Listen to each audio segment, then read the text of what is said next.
Sport shoes आणि sports sleeves Mallesh Shet अंगीकडनं NPS sports.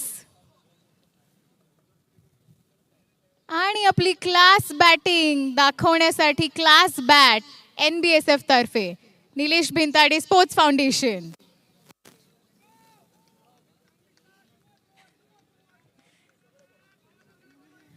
एनर्जीसाठी energy fruits doctor Dattatreya Thorat यांच्याकडनं.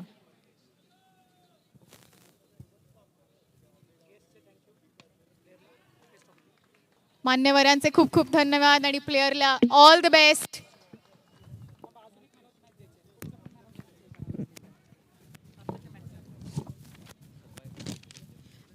Match 3 man of the match आपण announce करतोय. Mandavi challengers versus Ishika 11 ओवी Fincorp मध्ये झालेल्या फिअर्स हल्ल्यामध्ये मॅन ऑफ द मॅच चे एनी गेसेस? अविनाश रामगुडे म्हणजेच Pappu Ramgude. 18 ball 40 runs. 6 ball 6 रनची मॅच राहिलेली असताना त्यांनी 1 ओव्हरमध्ये दिलेले आहेत 2 रन आणि 1 विकेट. कॉंग्रॅच्युलेशन्स. पहिले दाखवली ताकद मग दाखवली नजाकत. त्यामुळे big round of applause for Pappu Ramgude. NB trophy आणि आता मिळते NB bag Chandu sir Gogawale यांच्याकडनं.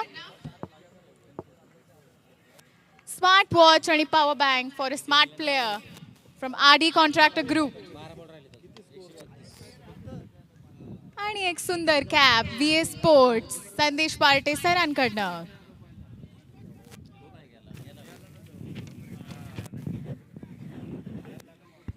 आणि सुंदर T shirt Nandkumar Dhiwar यांच्याकडनं.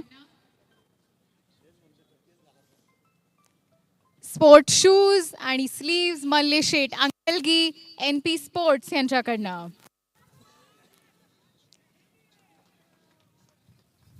Class bat for C batting NBSF Nilesh Bhintade sports foundation. For powerful performance energy fruits from doctor Dattatreya Thorat. Congratulations. मी निलेश दादांना रिक्वेस्ट करेन की त्यांनी 2 शब्द बोलावेत. बर sir. Man of the match जिंकलात. अविनाश सर तुम्ही मॅन ऑफ द मॅच जिंकलात. कसं वाटतंय? खूप छान वाटतंय. मला असं मी प्रत्येक वेळी म्हणजे बऱ्याच वेळा असे मॅचेस जिंकून दिलेले आहेत टीमला. 6 बॉल 6 6 बॉल 8. ज्यावेळेस 6 बॉल 20 पायन असन मारलेले आहेत. पण खूपच अमेझिंग परफॉर्मन्स होता. Powerful performance. असं वाटत होतं की मांडवी चॅलेंजर्स जिंकतंय का इशिका 11 जिंकतंय. पण तुम्ही जिंकलात. कॉंग्रॅच्युलेशन्स. NB ट्रॉफी 2022 सीझन 1 बद्दल काय बोलाल? कसा वाटला टुर्नामेंट? हे पुण्यातलं सगळ्यात मोठं नियोजन आहे आणि ह्या पुढं पण निलेश दादांनी हे कंटिन्यू ठेवायला पाहिजे की जेणेकरून पुण्याचं नाव अजून उंच उंच जावं. Thank you so much. Means a lot. Nilesh दादा 2 शब्द बोलणार आहेत. नाही माझ्या वतीने नितीन शेट बोलतो. बर नितीन शेट बोलतो.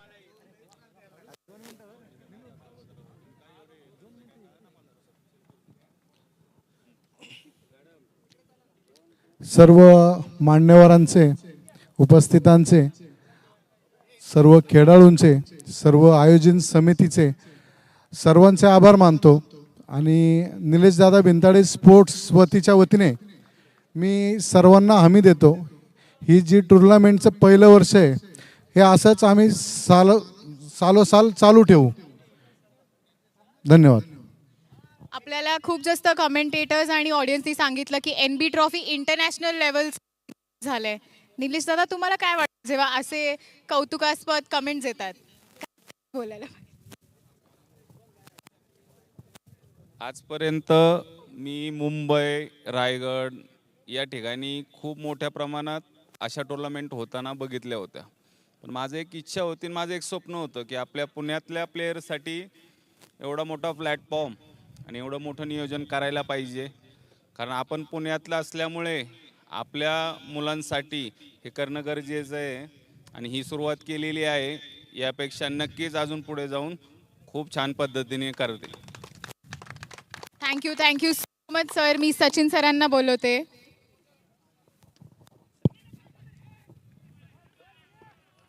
टुर्नामेंटची सुरुवात होऊन आज तिसरा दिवस आहे आणि सुरुवातीच्या दिवशी निलेश शेठ ओपनिंगच्या इव्हेंटला आले, 2 तास थांबले आणि त्याच्यानंतर ते गेले, ते आज आलेत. तर हा त्यांचा स्वभाव आहे की कुठलंही काम करायचं पण त्याच्यात क्रेडिट स्वतःकडे न घेता जे त्यांच्यासोबतची टीम आहे त्यांना समोर ते कसे येतील आणि त्यांना या सगळ्याचं श्रेय कसं जाईल, याच त्यांच्या स्वभावाचं आम्हाला सगळ्यांना कौतुक आहे. आणि निलेश दादांचा हाच एक सपोर्टिव्ह हँड आमच्या पाठीमागं असल्यामुळं इतकं चांगलं आयोजन आम्ही करू शकलो. त्या सर्व सपोर्टसाठी मी सर्व आमच्या टीमकडून, निलेश बिनताडे स्पोर्ट फाउंडेशनच्या सर्व सभासदांकडून आणि सर्व आमचे जे समर्थक आहेत त्यांच्याकडून निलेश दादांचं खूप खूप आभार व्यक्त करतो आणि त्यांनी असंच इथून पुढं आम्हाला राहावं हीच इच्छा व्यक्त करतो. थँक्यू निलेश शेठ.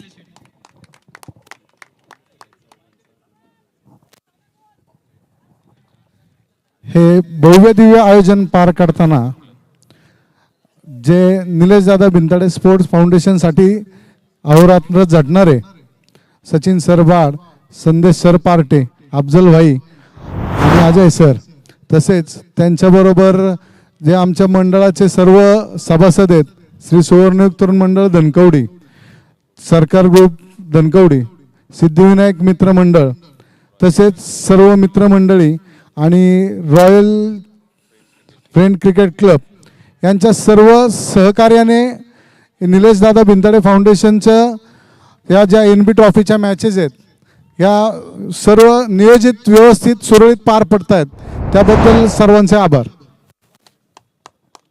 Thank you sir. Thank you so much. आपण खूप कमेंट्स वाचल्या आज ऑडियन्सकडनं, लाईव्ह ऑडियन्सकडनं की किती मस्त कमेंट्री आहे, किती मस्त मॅनेजमेंट आहे.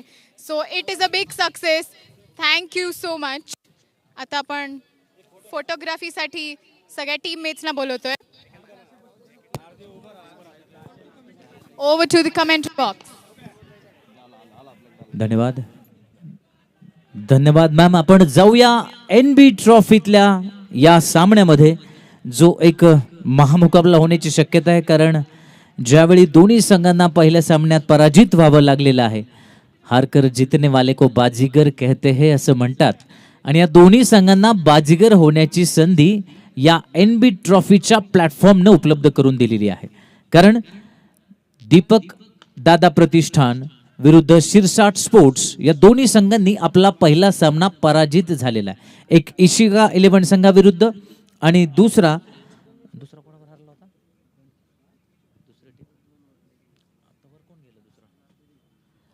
मांडवी चॅलेंजर्स विरुद्ध. ते 2 सामने दोन्ही संघांनी गमावले आणि त्यामुळं आत्ता त्यांना क्वालिफाय होण्यासाठी हा सामना जिंकण्याशिवाय त्यांच्याकडे पर्याय नाही. आणि हा पर्याय नसताना सुरुवातीच्या 2 षटकामध्ये 1-19 अशी सुरुवात झालेली आहे. अशोक गायकवाड 6 चेंडूमध्ये 10 धावांवर खेळतोय, तर 4 चेंडूमध्ये 9 धावांवर जितेंद्र शिंदे खेळतोय. 2 षटकानंतर 1-19. आपण सकाळपासूनच नव्हे तर सलग 3 दिवसापासून NB ट्रॉफीचं कौतुक सातत्यानं ऐकतोय. वेगवेगळ्या माध्यमातून कमेंट्स येत आहेत. तिकडं ॲडलेडवर भारत विरुद्ध इंग्लंड हा महामुकाबला सुरू आहे. 19 षटकामध्ये आत्तापर्यंत 4-156 धावा त्या ठिकाणी झालेल्या आहेत. सगळ्यांच्या माहितीसाठी अपडेट येते आहे. आणि इथला मुकाबला कोण जिंकणार,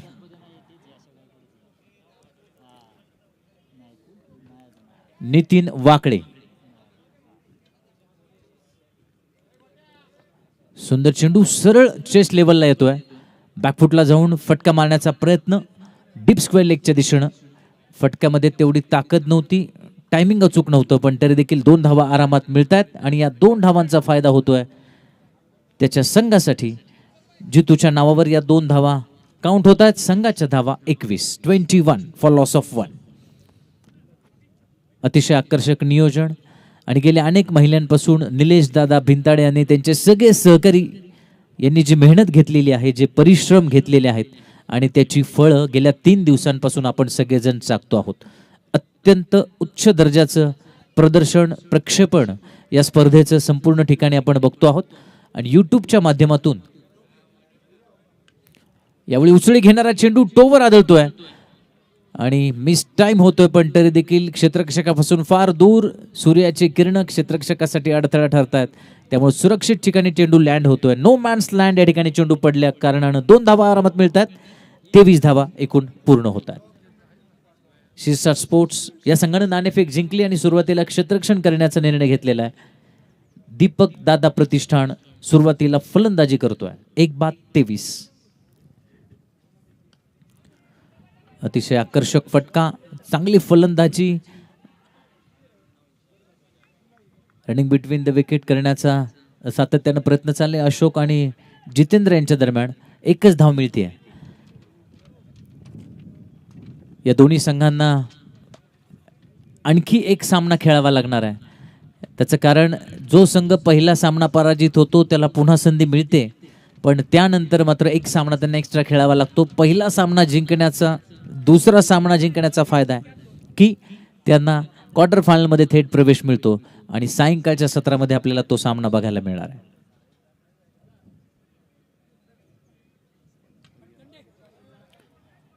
यावेळी पुन्हा उजवेष्टीच्या बाहेर असणारा चेंडू, 1 धाव आरामात मिळते आणि एकाच धावावर समाधान मानावं लागणार आहे. शिरसाट स्पोर्ट्स विरुद्ध दीपक दादा प्रतिष्ठान या दोन संघादरम्यान सुरू असणारा सामना 2.4 षटकामध्ये 25 धावा आतापर्यंत पूर्ण होतात. या सामन्यासाठी पंच म्हणून कल्याण घोरपडे, संजय भालेराव, त्याचबरोबर तिसऱ्या पंचांच्या भूमिकेमध्ये सूर्यकांत आढाव, शशी साटम. स्कोरर म्हणून माझ्यासोबत या ठिकाणी भूमिका निभावत आहेत मिस्टर निलेश. माझे सहकारी कॉमेंटेटर हिंदीसाठी प्रशांत आदवडे, मराठीसाठी नरेश ढोमे. त्या ठिकाणी बुबलू पाटील यांच्याकडून मेसेज जातोय क्षेत्ररक्षकासाठी. क्षेत्ररक्षकाकडून गफलत होते आहे आणि एक दिग्गज खेळाडू आहे, पण सूर्याच्या किरणांमुळे त्याचा घात होतोय. आनंद चौहानकडून चूक होते आहे, ती चूक महागात पडते कारण चौकार जातोय. या चौकाराच्या मदतीनं धावफलक हलतोय, 29 वर पोहोचतोय. 29.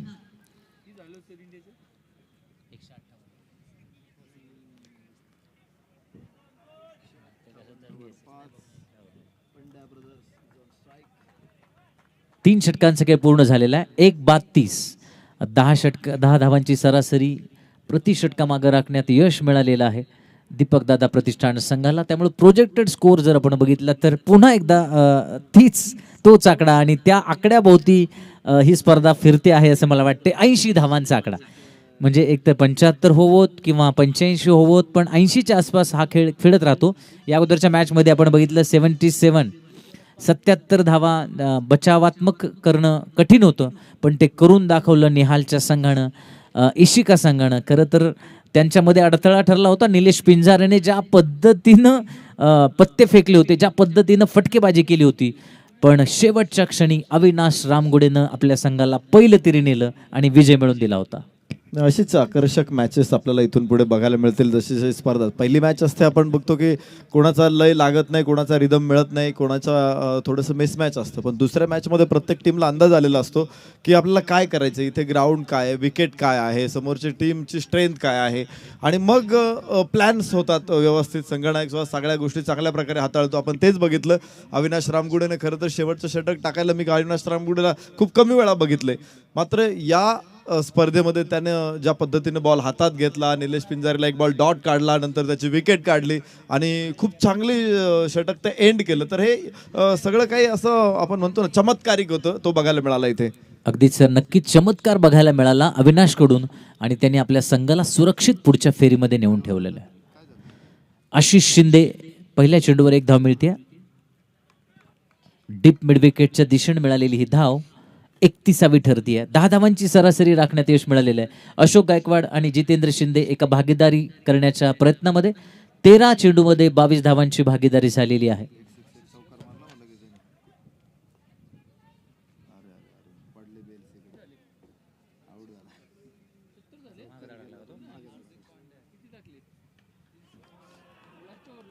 आकर्षक फटका, बिग हिट, 6 रन.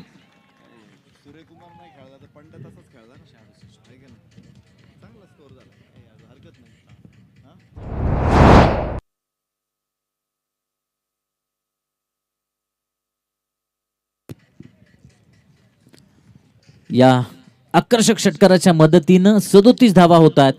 आशिष शिंदेला षटकार खावा लागतोय. ॲडलेटवरून न्यूज येते, भारतानं सुरुवातीला फलंदाजी करताना 20 षटकामध्ये 168 धावा केलेल्या आहेत. ओ हो हो, झेल सुटतोय.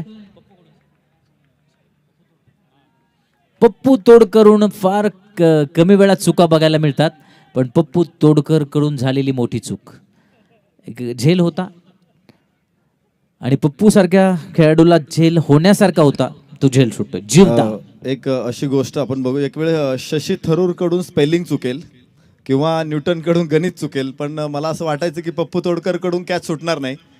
सुटलाय त्याच्याकडून नाही ते. शशी थरूरचं आणि स्पेलिंगचं माझ्या लक्षात नाही आलं समीकरण. झेल मात्र सुटलेला आहे, त्याचा फायदा फलंदाजांना उठवावा लागणार आहे.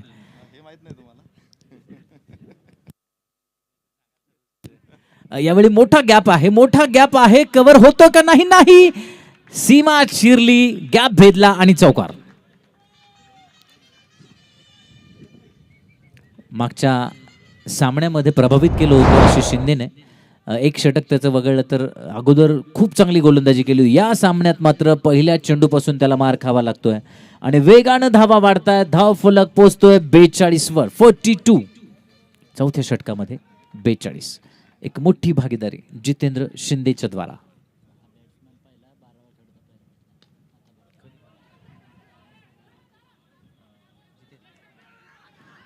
प्रत्येकाचा वेळ येतो, प्रत्येकाचा दिवस येतो. हो, तिसऱ्या पंचांकडे जाणार विनाकारण या ठिकाणी चूक होते जितेंद्र शिंदेकडून. ज्या अर्थी पंचांना तिसऱ्या पंचांचा सहारा घ्यावा लागतोय, त्या अर्थी थोडा उशीर झालेला आहे जितेंद्र शिंदेसाठी. धोक्याची घंटा, ते टिक टिक घडी करत राहणार, पण ती कोणाची किटकिट बनणार थोड्याच सेकंदामध्ये चित्र स्पष्ट होणार आहे. हा खेळाडू एकेकाळी 12वा खेळाडू म्हणून अनेक वर्ष संघाचे धुरात सांभाळायचा आणि प्रमोशन झालं, संघामध्ये इन झाला आणि तो का इन झाला याची उत्तर आज तो देतोय, पण ती देत असताना त्याच्याकडून थोडीशी चूक होते की काय असं वाटतंय. 11 चेंडूमध्ये 24 धावांवर खेळतोय, आकर्षक फलंदाजी करतोय जितेंद्र शिंदे. दुसऱ्या बाजूला आशिष शिंदे. शिंदेचं सरकार आहे, 2 शिंदे इथे देखील आहेत आणि शिंदेशाही काय करणार याची उत्तर मिळतात. मी सांगितलं, ज्या अर्थी पंच तिसऱ्या पंचांकडे गेले त्या अर्थी धोक्याची घंटा जितेंद्र शिंदेसाठी. जितेंद्र शिंदे धावबा.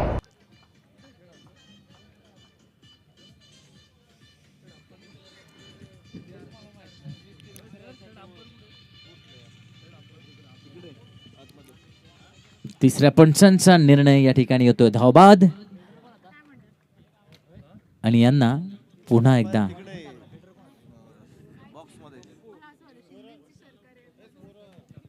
सत्तावीस 27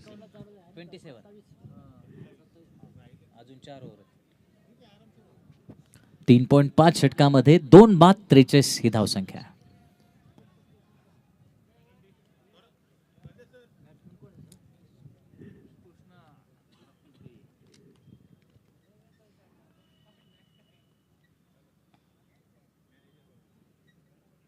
फुलटॉस चेंडू, आकर्षक प्रहार, भेदून जाणार सीमा रेषेला. कारण लॉंग ऑफचा क्षेत्ररक्षक जरी चेंडूच्या जवळ होता तर अचूक टायमिंग इतकं जबरदस्त होतं, चेंडूच्या मागे ताकद इतकी होती, इतका वेग होता की तो सीमा भेदून जातोय चौकाराच्या दिशेनं. चौकार. या चौकाराच्या मदतीने 47 धावा, 2 बाद 47, 4 षटकांचा खेळ पूर्ण झालेला आहे. दीपक दादा प्रतिष्ठान दमदार कमबॅक करतोय, दादागिरी करतोय सध्या तरी मैदानावर.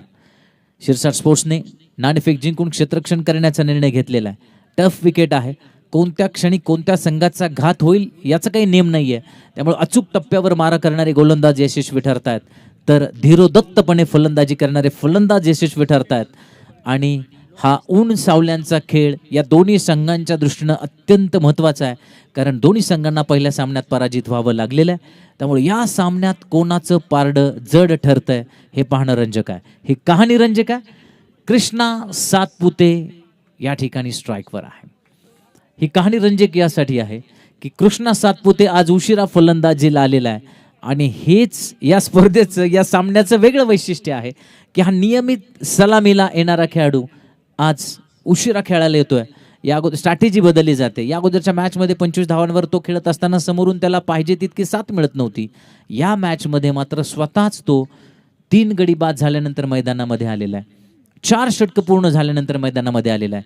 आणि त्यामुळं जास्त आव्हान मोठं आहे, तगडं आहे शिरसाट स्पोर्ट्ससाठी की 4 षटकानंतर 47 धावा आहेत आणि प्लॅटफॉर्म सेट झाल्यानंतर कृष्णा सातपुते खेळायला आलेला आहे. प्लॅटफॉर्म सेट झालेला असताना घातक फलंदाज मैदानावर असणं शिरसाट स्पोर्ट्ससाठी धोक्याची घंटा आहे. ती किती धोक्याची आहे हे दडपणातून आपल्याला दिसतंय. क्षेत्ररक्षकाकडून दडपण या ठिकाणी आपण बघतोय. एका धावेच्या जागी 2 धावा दिल्या जात आहेत. 2 धावांच्या मदतीनं 49 धावांवर पोहोचलेला आहे दीपक दादा प्रतिष्ठान.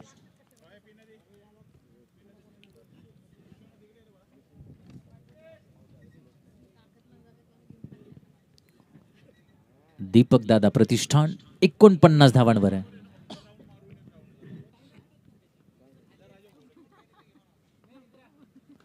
आकर्षक फटका, चेंडू सीमा भेदून जाणार, षटकार ज्यासाठी प्रसिद्ध आहे कृष्णा सातपुते ती खेळी या षटकारानं दाखवतोय. या षटकारानेच 55 धावांवर नेऊन ठेवले आपल्या संघाला. निश्चित कृष्णा सातपुते म्हटलं की फटक्यांची एक मोठी इंडस्ट्री आहे. अनेक फटक्यांना त्याने जन्म दिलेला आहे आणि नवीन नवीन फटके तो सातत्याने प्रोड्यूस करत असतो. या कृष्णा प्रोडक्शनमध्ये तुम्हाला खूप खूप फटके दिसतील आणि ज्यावेळेस तो मैदानामध्ये इम्प्लिमेंट करत असतो ना, प्रेक्षकांना तो फक्त डोळे चोळायला लावतो. आज देखील तितकाच कमालीचा शॉट होता, षटकार. अनेक फटके कृष्णाच्या भात्यामध्ये आहेत आणि प्रेक्षकांकडे कृष्णाची फलंदाजी बघताना फटाके आहेत. कृष्णाकडे ज्या पद्धतीचे बॉम्ब आहेत, जे दारूगोळा आहेत, जे सुतळी बॉम्ब आहेत, ते एक एक आता प्रेक्षकांना बघायला मिळणार आहे. फटक्यांबरोबर फटाके या दोन्ही गोष्टींचा मिलाप असलेला हा कृष्णा आहे. ओहो हो, जबरदस्त कमबॅक. रिस्पेक्ट करावा लागेल या चेंडूचा.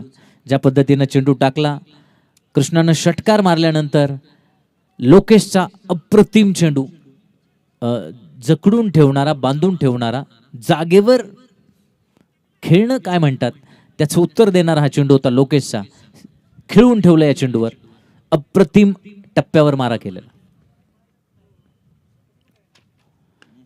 यावेळी मात्र बिग हिट. हो हो हो, त्याही पेक्षा दूरवर मारलेला षटकार. Krishna Satpute he is always in form.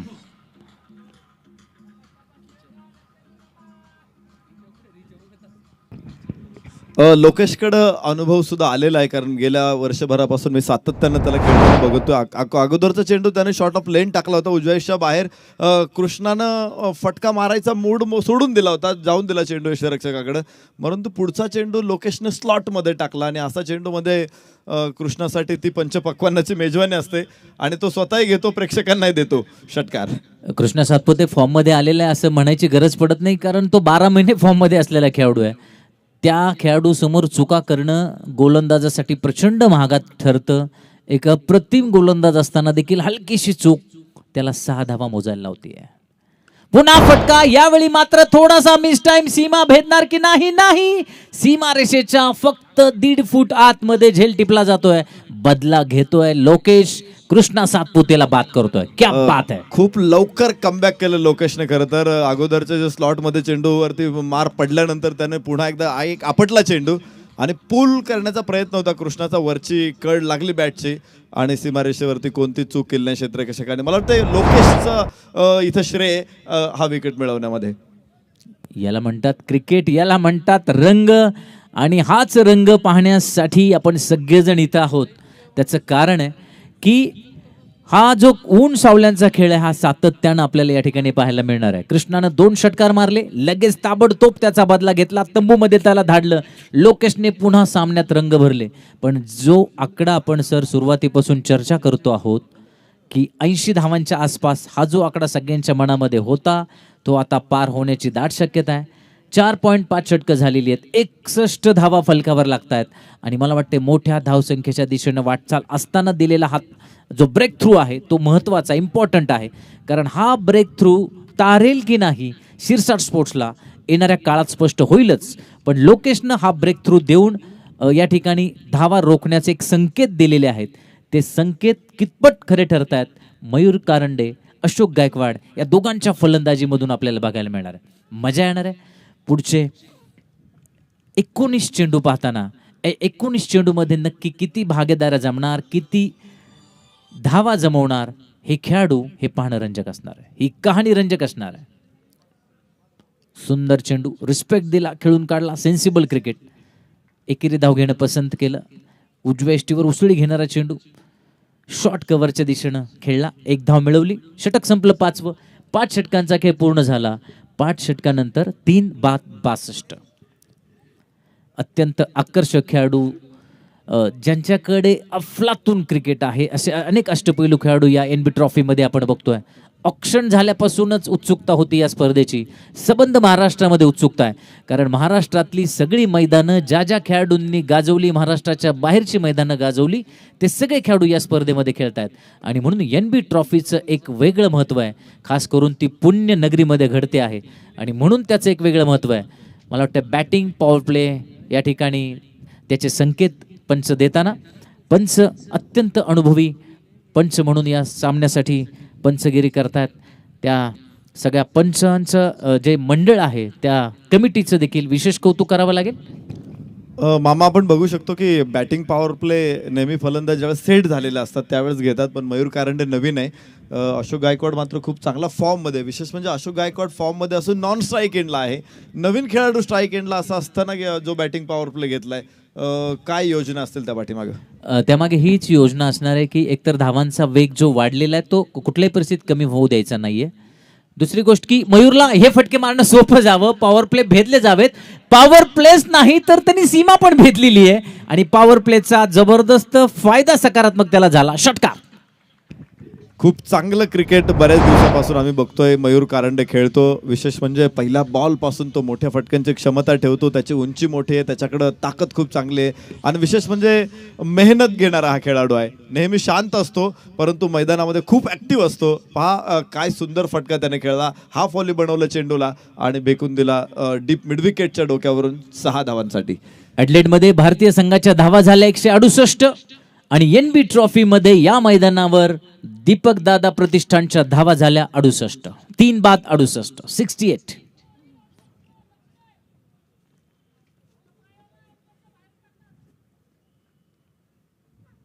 Power प्लेचा पुरेपूर फायदा या ठिकाणी घेताना मयूर, क्या बात है, लागोपाठचा हा देखना फटका. षटकार.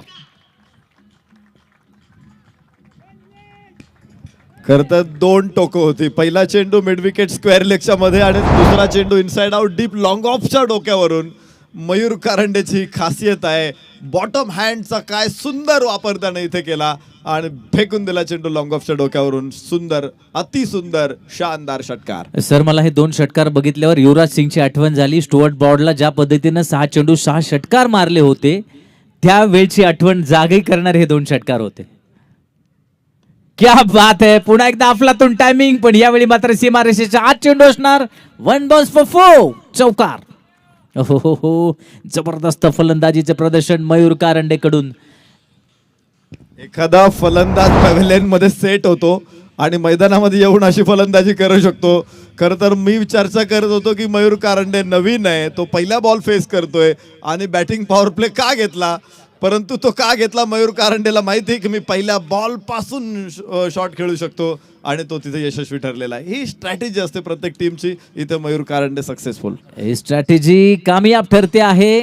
पहिल्या चेंडूपासून पॉवर प्ले सफल कसा ठरवायचा याची मयूरनं उत्तरं दिली. 111 धावा या हायेस्ट आहेत या स्पर्धेतल्या आणि आत्ता 78 धावा फलकावर लागलेल्या आहेत. माहित नाही त्या दिशेने वाटचाल होणार आहे की नाही, पण पहिले 3 चेंडूसाठी फलदायी ठरतात. मयूरसाठी 4था फटका आणि षटकार. क्या बात है, या अगोदरचा चौकार वगळला तर मी जो उल्लेख करतो आहे स्टुअर्ट ब्रॉड गोलंदाजीसाठी होता, युवराज सिंग फलंदाजीसाठी होता आणि मैदानाच्या चौफेर षटकारांची आतषबाजी झाली होती, त्या आठवणी जाग्या होताना. निश्चित आखूट टप्प्याचा चेंडू मयूर कारंडेसाठी खूप मोठी मेजवानी असते आणि तो वाट बघत होता की मला कधी हा शॉर्ट ऑफ लेन टाकेन. अगोदर पुढे टाकलेल्या चेंडूंना त्याने इतकं व्यवस्थित खेळलं, निलेश शिंगवले समोर पर्याय नव्हता की त्याला आखूट टप्प्याचा चेंडू टाकावा लागला. त्याने काय खेळलाय बघा. निलेशला प्रचंड मार मिळतो या षटकामध्ये. क्या बात है, जबरदस्त फलंदाजी, सुंदर फटकेबाजी आणि पॉवर प्लेचा पुरेपूर फायदा घेताना पहिल्या चेंडूवर षटकार, दुसऱ्या चेंडूवर षटकार, तिसऱ्या चेंडूवर चौकार, चौथ्या चेंडूवर षटकार, पाचव्या चेंडूवर चौकार, प्रत्येक चेंडूवर मार खावा लागतो निलेशला. मैदानाच्या सीमा आता अपुऱ्या पडायला लागलेल्या आहेत. मला वाटते आकाश हीच एक सीमा आहे त्याला. मयूर कारंडेला वेगळी सीमाच नाहीये, सीमारेषा बघत नाही तो. प्रत्येक चेंडू आउट ऑफ ग्राउंड आहे. प्रत्येकाची एक सीमा असते, पण मयूरची सीमा माहिती नाहीये. मयूरची सीमा पार आहे. क्या बात आहे. शेवटचा चेंडू आत्ताशी मोठा श्वास घेतला असेल निलेशने. 5 चेंडू नंतर मोठा श्वास, दीर्घ श्वास, ज्या चेंडूवर धाव मिळाली नाही. सुंदर फलंदाजी आज डोळे दिपवले. खरं तर या आकर्षक धावांचं प्रदर्शन त्यांनी मांडलं, फटक्यांचं प्रदर्शन मांडलं इथं मैदानामध्ये. चारही बाजूला 6 बॉल खेळला, पण कोणती सीमा कुठं खेळला नाही. स्क्वेअर मिड विकेटला खेळला, स्क्वेअर लेगला खेळला, लॉंग ऑफला खेळला, अगदीच सरळ स्ट्रेट ड्राईव्ह सुद्धा खेळला. तर एक त्याचा स्क्वेअर कट सुद्धा आपण पाहिला. सगळ्या बाजूला तो खेळला आणि चारही बाजूला प्रेक्षकांना क्षेत्ररक्षकांना पळवलं. धावाही भरपूर वसूल केल्या. नरेश सर, या अगोदरच्या मॅचमध्ये 76 धावा डिफेंड केलेल्या आहेत इशिकाच्या संघाने आणि 80 धावा या फायटिंग टोटल आहेत या मैदानावर, हे माहिती आहे. आता 6 षटकामध्ये 88 धावा झालेल्या आहेत. त्यामुळे एका मजबूत अवस्थेमध्ये दीपक दादा प्रतिष्ठान मजबूत अवस्थेकडे मार्गक्रमण करताना शिरसाट स्पोर्ट्ससाठी ही धोक्याची घंटा आहे.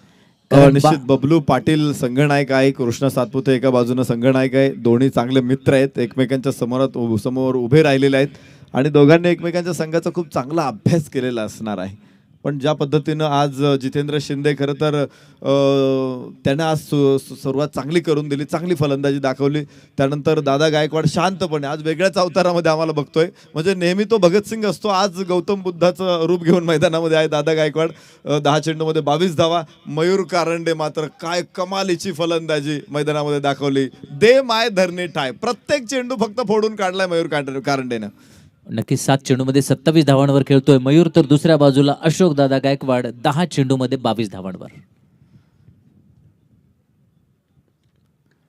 यावेळी डाव्या एष्टीवर असणारा चेंडू, एकच धाव घेणं पसंत करणारे मयूर. 1 धाव मिळते.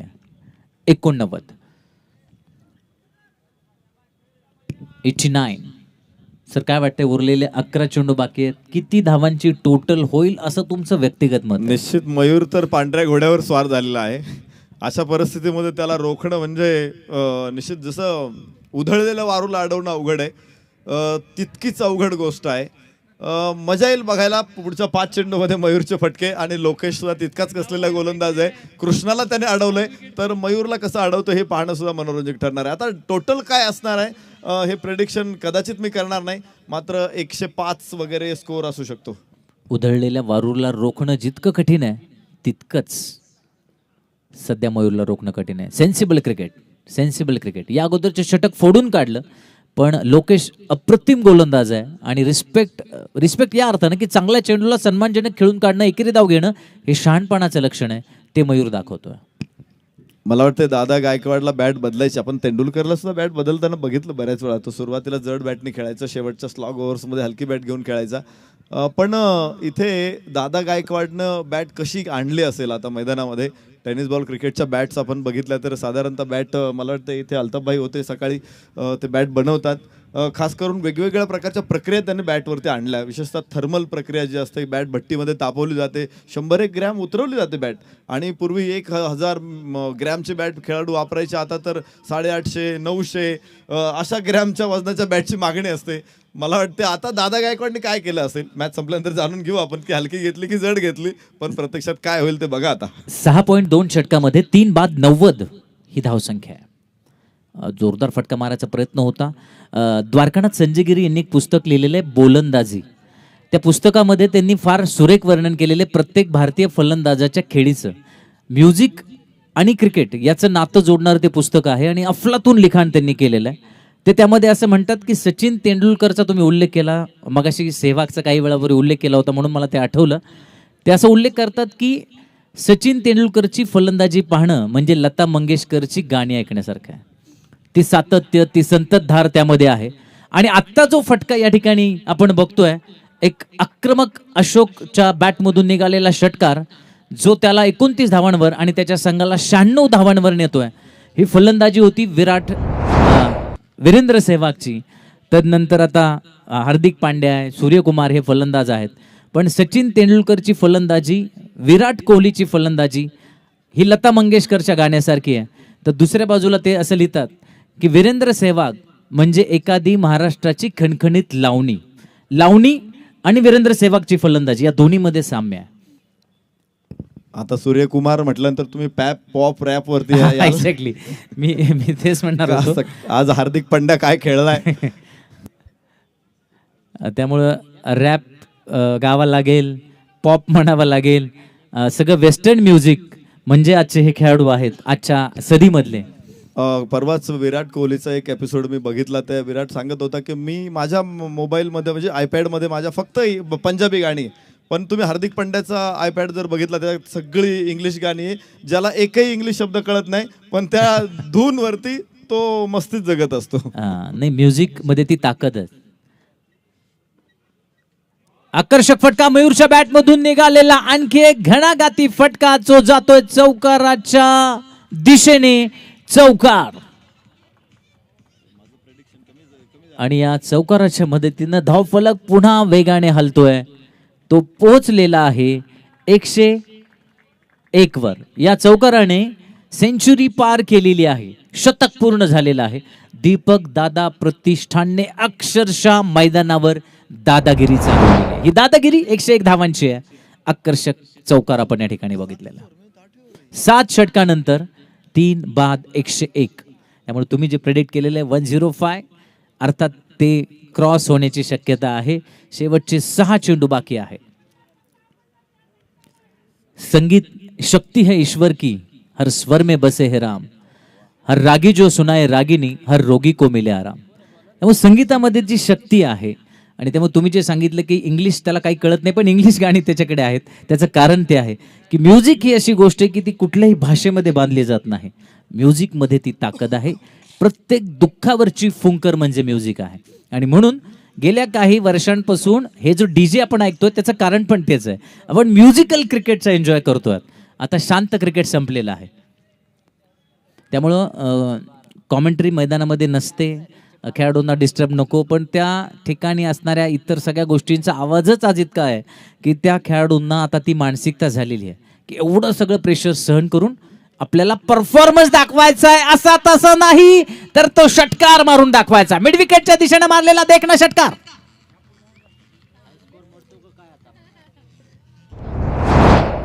दादा गायकवाड खरं तर शांत खेळत होता. तो त्याचा मुळी स्वभावच नाहीये. आज पुन्हा एकदा त्याच्या स्वभावाला साजेशी अशी फलंदाजी त्याने सुरू केली. शेवटच्या षटकांमध्ये, मागचा एक षटकार, या षटकामध्ये एक षटकार, दादा गायकवाड 15 चेंडूमध्ये 35 धावांपर्यंत पोहोचलेला आहे. काय खेळाडू आहे हा. आणि उत्सुकता वाढलेली आहे. मी काही वेळापूर्वी जे सांगितलं होतं, ज्यावेळी 78 धावा फलकावर होत्या, 111 ही हायस्ट टोटल आहे.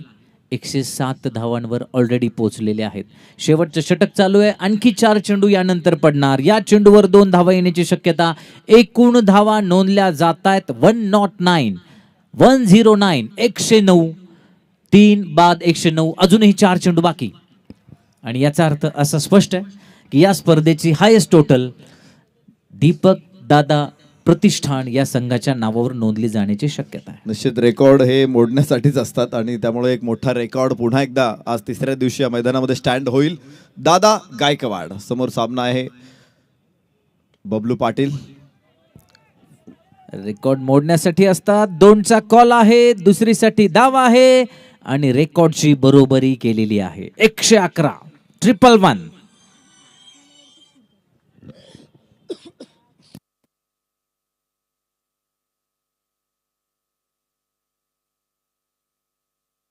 एकशे 11 धावा 3 गड्याच्या मोबदल्यामध्ये 8व्या क्रमांकाचं षटक स्लॉग ओव्हर्समध्ये आपण बघतोय. दादा गायकवाडनं फुलटॉसवरती स्क्वेअर लेगला शानदार षटकार खेळला. त्यानंतर बबलू पाटीलनं देखील चांगले लेंथ बॉल टाकलेले. खूप दिवसानंतर मी बबलू पाटीलला बॉल हातात घेतलेला बघतोय. मात्र खूप चांगले चेंडू त्याचे बघायला मिळाले. कमबॅक चांगलं केलं बबलू पाटीलनं. ओहो, फुलटॉस चेंडू आणि दादा गायकवाडच्या ताटात आज मात्र काय पदार्थ वाढतोय इथे बबलू पाटील. आवडते पदार्थ ताटात आल्यानंतर माणूस ज्या पद्धतीनं तुटून पडतो त्या पद्धतीचे फुलटॉस बॉल त्याच्या पुढ्यामध्ये येत आहेत आणि त्याचा खरपूस समाचार सातत्याने घेतला जातो. या चौकाराच्या मदतीनं धावफलक 115 वर या स्पर्धेची सर्वोच्च धाव संख्या शिरसाट स्पोर्ट्स विरुद्ध दीपक दादा प्रतिष्ठानने नोंदलेली आहे 115. पुन्हा आकर्षक फटका, यावेळी मात्र त्याही पेक्षा मोठा निश्चित षटकार 121. Ashok Gaikwad he is on 49. 49 धावांवर दमदार फलंदाजी. अशोक दादा नाव आहे त्याचं, निकनेम दादा आहे, दादाची दादागिरी. दीपक दादा संघाचं नाव आहे आणि ही दादागिरी 49 धावांपर्यंत पोहोचलेली आहे. दीपक दादा 49, ही इज ऑन 49. शेवटचा चेंडू बाकी आहे, अर्धशतक होणार की नाही? अर्धशतक होणार आणि ते दणक्यात होणार, षटकाराने साजरा होणार. ओहो, षटकार, क्या बात है. अशोक दादा गायकवाड शेवटच्या चेंडूवर आपलं अर्धशतक पूर्ण करतोय, आपल्या संघाला 127 धावांवर नेऊन पोहोचवतोय. जिंकण्यासाठी शिरसाट स्पोर्ट्सला 128 धावा कराव्या लागणार.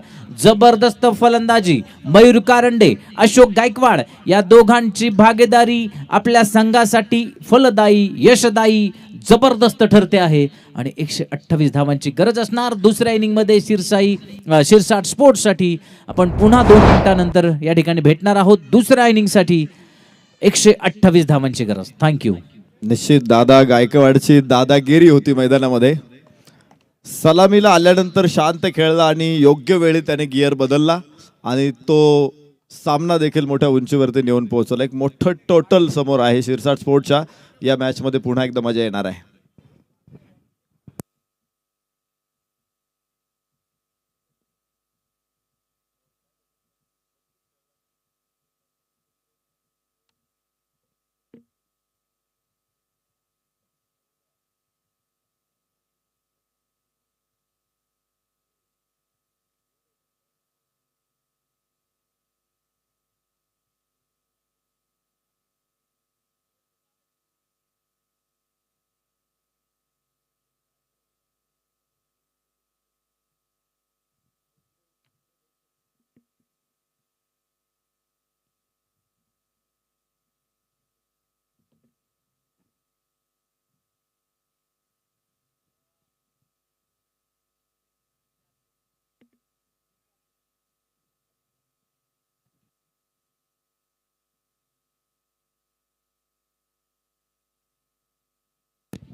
आपण बघतो आहोत NB ट्रॉफी. या स्पर्धेचे प्रणेते, उद्गाते, निर्माते, स्पर्धेचे शिल्पकार सन्माननीय निलेश दादा भिंताडे. खरं तर या व्यक्तिमत्वाविषयी निश्चित प्रत्येक टेनिस क्रिकेट रसिकाला, खेळाडूंना प्रचंड आदर आहे. पुणे जिल्ह्यातील एक चांगले स्पॉन्सर, खेळाडूंच्या पाठीमागे भक्कमपणे उभे राहणारे हे व्यक्तिमत्व. आपण अनेक वेळा बघितलं की निलेश दादा भिंताडे फाउंडेशन ही टीम सातत्यानं महाराष्ट्रातल्या मोठमोठ्या स्पर्धा खेळले, महाराष्ट्राच्या बाहेरच्या मोठमोठ्या स्पर्धांमध्ये पार्टिसिपेट झाले आणि आपल्या खेळाडूंना त्यांनी सातत्यानं एक मोठं व्यासपीठ निर्माण करून देण्याचा प्रयत्न निलेश दादांनी केला.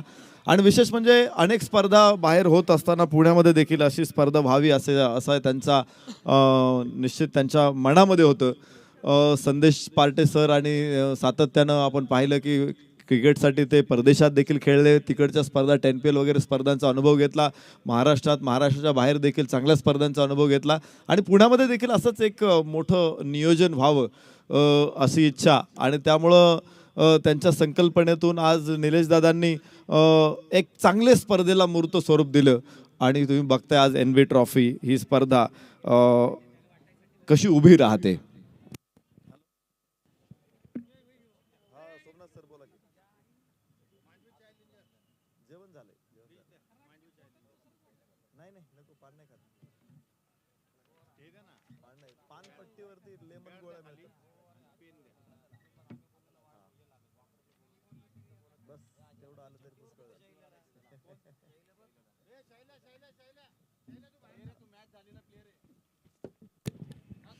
तर बघू शकतो आपण इथे 2 टीम्स आहेत. इथे शिरसाट स्पोर्ट्स क्लब जसं टेनिस क्रिकेटमध्ये खूप मोठं योगदान निलेशदादा बिंताडे यांच्या माध्यमातून प्राप्त होते. तसेच अमोल शिरसाट हे सुद्धा सातत्यानं अनेक खेळाडूंना सहकार्य करत असतात, चांगल्या टुर्नामेंटचं आयोजन करत असतात आणि त्यांनीच शिरसाट स्पोर्ट्स ही टीम आपल्या स्पर्धेसाठी दिलेली आहे. त्याचबरोबर दीपकदादा प्रतिष्ठान डोंबिवली आणि परिसरामधून दीपकदादांनी देखील टेनिस क्रिकेटला सातत्यानं प्रमोट केलेलं आहे. महेंद्रजी म्हात्रे आणि सातत्यानं महेंद्रजी म्हात्रे सर खेळाडूंना प्रमोट करत असतात, प्रोत्साहन देत असतात. आज त्यांच्या माध्यमातून दीपकदादा प्रतिष्ठान ही टीम या स्पर्धेमध्ये पार्टिसिपेट होते. जाऊ शकतो मैदानामध्ये. आनंद चौहानसाठी पहिला चेंडू आपण पाहिला मोईन बागवानचा.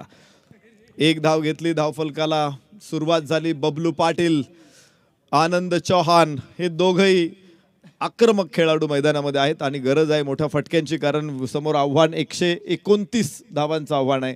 निश्चित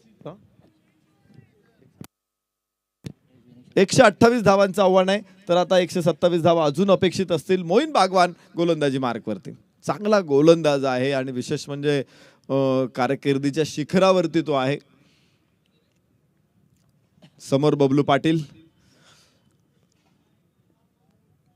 आखूड टप्प्याचा चेंडू मोईन बागवानचा. यावेळेस खरं तर पंच करण्याचा प्रयत्न होता, कव्हरच्या डोक्यावरून खेळायचा होता. बबलू पाटीलला प्रयत्न फसलेला आहे.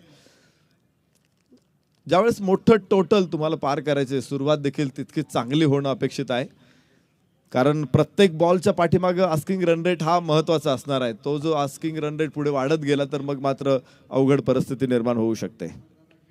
इथे चांगला प्रयत्न आहे. मिड विकेटला खेळलेला हा शॉर्ट क्षेत्ररक्षक, तिथे संतोष लष्कर खूप चांगलं क्षेत्ररक्षण फेक करतोय. 2 धावा, सुंदर. ही गोष्ट गरजेची. ज्यावेळेस गोलंदाजाचा आत्मविश्वास वाढायचा असेल तर त्याला चांगलं क्षेत्ररक्षणाची साथ मिळणं अपेक्षित असतं. आणि तुम्ही बघितलं संतोष लष्कर ज्या पद्धतीने स्क्वेअर लेग वरून मिड विकेट पर्यंत गेला, चेंडू हातामध्ये घेतला, अगदी सीमारेषेच्या 1-2 इंच आतमध्ये त्याने चेंडू पकडला. तुम्ही बघू शकता पुन्हा एकदा रिप्लेमध्ये. तिथे 2 धावा आपल्या संघासाठी सेव्ड केला. ज्यावेळेस गोलंदाज असं वाटतं की हा 4 होणार आहे, पण क्षेत्ररक्षक अडवतो, पुढचा चेंडू अधिक त्वेषाने तो टाकू शकतो. मोईन, आखूड टप्प्याचा चेंडू उजव्या बाहेर, मिड ऑफ तयार. तिथे धाव मिळण्याची शक्यता सुतराम नाही. Score on board only 3 runs. Moin बागवानचा अचूक टप्पा, योग्य दिशा आणि बबलू पाटील हात खोलण्याची संधी त्याला काही मिळत नाहीये. धावफलक तिथेच आहे, 3 धावा. षटक क्रमांक पहिलं सुरू आहे. NB ट्रॉफी, दोन्ही लुझर एकमेकांच्या समोर आले, त्यामुळे दोन्ही संघांसाठी लाल बत्ती लागलेली आहे. यावेळेस स्लोअर वन, थोडंसं गती परिवर्तन करताना स्लोअर वन टाकला होता. कमी गतीचा चेंडू होता, फ्लाईट थोडीशी होती, पुढे चेंडू पडला आणि निश्चित लवकर रीड करता आला नाही बबलू पाटीलला. धावा इथे प्राप्त होणार नाहीत. धावफलक तिथेच आहे, 3 धावा. मात्र तिसऱ्या पंचांकडे रेफर करण्यात येतोय. कदाचित लेग बिफोर विकेटसाठी मागणी असावी क्षेत्ररक्षकांची. 3 धावा धावफलकावरती आहेत. या सामन्यासाठी पंच सूर्यकांत, समोरच्या बाजूला शशी सर खास मुंबईवरून आलेले आहेत. विशेष म्हणजे दोन्ही पंचांकडे बघितलं ना तर त्या असं वाटतंय की कोणी इंग्लिश अधिकारी इथे मैदानामध्ये आलेले आहेत. त्यांचे विशेषतः जी मिशी आहे ती खास प्रेक्षकांसाठी निश्चित आकर्षक आहे. जसं आपण म्हणतो ना शिखर धवन, गब्बर म्हणतो आपण, त्याची मिशीची एक वेगळी स्टाईल आहे. अलीकडे सगळेजण दाढी राखतात, पण मिशीची सुद्धा एक चांगली क्रेज असते. दोन्ही पंच त्यासाठी आयडॉल ठरू शकतील. पुणेकर सुद्धा भविष्यामध्ये अशा प्रकारची मिशी कोणी ठेवली तर आश्चर्य वाटायला नको. सूर्यकांत सरांचं विशेषतः व्यक्तिमत्व अतिशय वारदार आहे आणि तिकडे शशी सर तर मी गेले अनेक वर्षांपासून या मंडळींना बघतोय. आपल्या चांगल्या खेळानं त्यांनी क्रिकेटमध्ये रंगत आणली आणि आज अंपायर्सच्या कामामधून देखील क्रिकेटमध्ये सफाई निर्माण करतात. हा चेंडू रिप्लेमध्ये आपल्याला बघायला मिळू शकतो. चेंडू कुठे पडला, बॅट कट असेल की नाही, किंवा तो त्याची दिशा कोणती असणार आहे, तो यष्ट्या उडवणार आहे की नाही. खरं तर अंदाज तिसऱ्या पंचांना टेनिस बॉल क्रिकेटमध्ये अंदाज बांधणं प्रचंड अवघड आहे. कारण आपल्याकडं अजूनही जरी संतोष नाणेकर सरांनी मला वाटतं जवळपास 1.5 कोटी रुपयांचं साहित्य टेनिस क्रिकेटच्या टेक्नॉलॉजीसाठी आणलं आहे, पण तरीसुद्धा अजूनही अधिकचं तंत्रज्ञान आपल्याकडे येणं आवश्यक आहे, सॉफ्टवेअर्स आपल्याकडे येणं अपेक्षित आहे. इथे मात्र थेट एष्ट्यांवरती जातोय चेंडू. बबलू पाटील बाद, धक्का बसेल पहिला. मोईन बागवानला मोठं यश.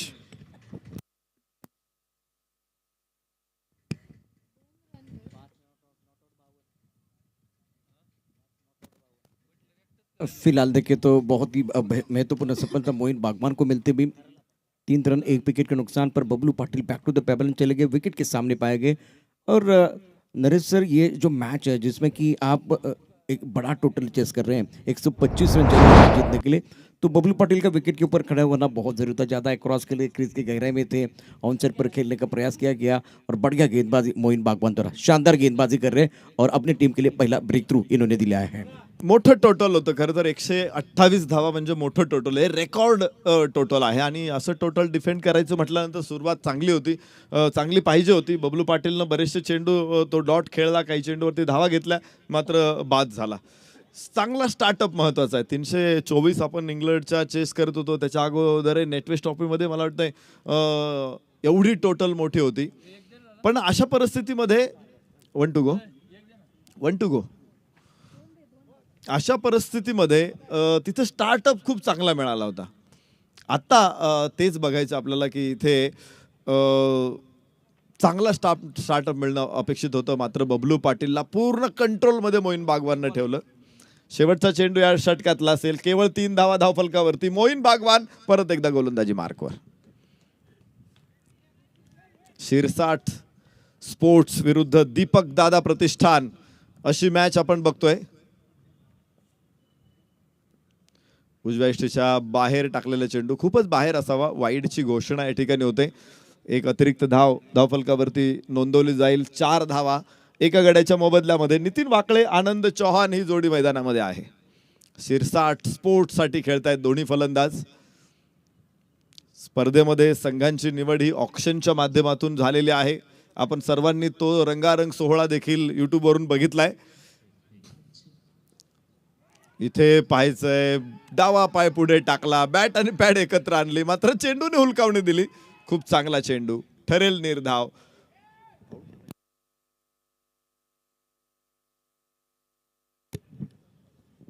पंचांचं बोट आकाशाकडे जात आहे. फलंदाज इथे बाद होतोय नितीन वाकळे. आणि या ठिकाणी रेफरलची मागणी करण्यात येते. बघायचंय तिसऱ्या पंचांचा निर्णय येऊ शकतो इथे. मात्र 4 धावा आहेत धावफलकावरती. 2 फलंदाज बाद असतील का पहिल्या षटकामध्ये? मोईन बागवान मागच्या षटकाच्या तुलनेमध्ये त्यानं खूप चांगलं षटक टाकलं. हे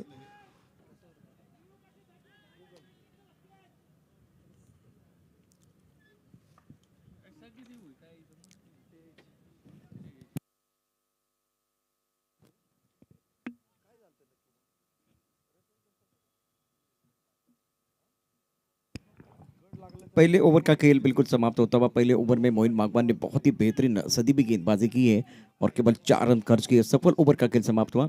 बेहतरीन गेंदबाजी का मुजाहरा। देखिए 128 का पीछा कर रही है इस वक्त टीम, और उसके बावजूद अगर देखें तो आपका पहला विकेट जल्दी गिर गया तो बिल्कुल दबाव जो है ना वो बल्लेबाजों के ऊपर रहेगा। 4 रन 1 विकेट के नुकसान पर 42 गेंदों का खेल शेष है और जीतने के लिए 24 रनों की जरूरत। बेहतरीन स्टार्ट मोइन बागवान ने अपनी टीम के लिए दिलाया है। दुसऱ्या षटकाची सुरुवात इथे होणं अपेक्षित आहे आणि गोलंदाज सुधीर साबळेला गोलंदाजी मार्कवरती आणलं जाते। जुन्नरचा हा खेळाडू मागच्या सामन्यामध्ये देखील पहिलं षटक थोडंसं खराब पडल्यानंतर दुसऱ्या षटकामध्ये चांगलं कमबॅक केलं होतं। त्यावेळेस तो विराट कोहली पॅव्हेलियन एंड कडून गोलंदाजी करत होता। यावेळेस सचिन तेंडुलकर एंड कडून त्याला दुसऱ्या षटकासाठी आणले आणि बघायचं पहिलं षटक मोईननी चांगलं टाकलेलं आहे, त्यामुळे जबाबदारी निश्चित सुधीरवरती असणार आहे। पण हातात स्कोअर भरपूर आहे। ज्यावेळेस स्कोअर असतो हातामध्ये त्यावेळेस गोलंदाजांना देखील चांगली संधी असते की ते चांगला एक्सपेरिमेंट करू शकतात। सुधीर साबळे उजव्या हाताने ओव्हर द विकेट, खाली राहिलेला हा चेंडू टप्पा पडल्यानंतर उजव्या थोडासा अलगद बाहेर निघाला आणि आपण बघू शकतो धावा इथे प्राप्त होणार नाहीत। तिथे स्कोअर आहे 6 धावा।